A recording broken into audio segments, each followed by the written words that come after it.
አዳማ ላይ ናይት ላይፍ እንዴት ነው? እኔ ቶፕ 5 ምናምን አልልም፣ ግን አዳማ ላይ ምዝናናበት ቤት ቢኖር አርሊ ቫይብ ጥሩ የሆነበት ቤት አለ። አፍተር ሃወር ደግሞ ማይካር ነው አዳማ ውስጥ። ለምሳሌ አፍተር ሃወር ላይክ ቆንጆ ቤት ዙረት ነው። ኦኬ አፍተር ሃወር ሁሉም አሁን የራሱ ቆንጆ ነገር ያለ ይመስለኛል።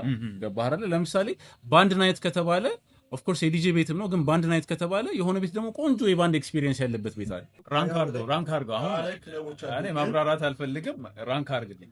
ዲጄይንግ ታለንት ነው ብለህ ታስባለህ? ታለንት ነው ብለህ ታስባለህ? አሁን ለመልካቸው የሚቀጠሩ ልጆች አሉ ተብሎ ይባላል። ለሉኩ ምናምን በቃ ስለሚያምር ምናምን አሁን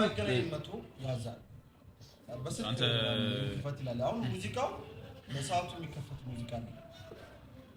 ሆኖ ካላገኘው እቃ ስታጥብ ድንገት ዲጄነት አይወጣም። ገባህ?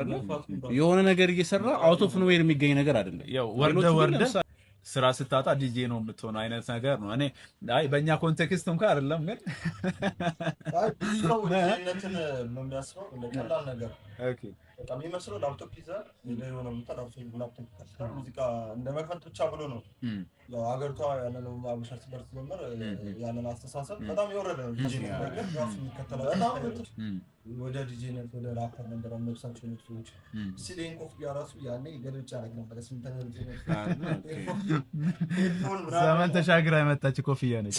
ላይፍ ኢንስፓየር ያደረገች። አይ በቃ ስንተኛ በቃ ሄድፎን አረጋለሁ። በቃ ዲጄነት የሆነ መንፈስ ነው። አሁን ሳለ ያን ነገር አሳደኩበት። ዲጄ ፕረስ ፕሌይ ነው የሚሉት።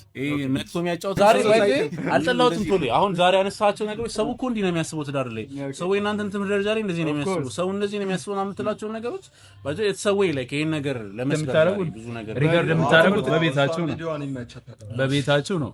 ለምንድን ነው አክት የምታረጉት እዛ ዲጄ ኮንትሮል ላይ? ምንድነው ጥቅሟ? እዛ የሚጨመር ነገር አለ እዛ ላይ? ሰዎች ፌክ ለማድረግ ይሞክራሉ። ያልሆነ ነገር ማሻፑ ላይቭ እንደሆነ ለማሳየት ይሞክራሉ።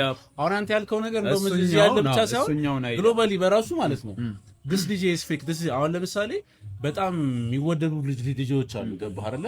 በጣም የሚሰሩት ነገር ሪል ሚክስ የሆነ ሪሊ ላይክ እዚያ ጋር ባለው ኮንትሮሉን በጣም የሚጠቀሙት። ለምሳሌ ሺምዛ ለምሳሌ አሁን በኢኮ ኢፌክት በጣም የታወቀ ነው በሱ ቴክኒኮች በሚሰራቸው ነገሮች። ይሄ እውነተኛ ዲጄ ነው ምናምን ይባል ሰው አሁን ደግሞ ብዙ ይታማል ዲጄዎች ለምን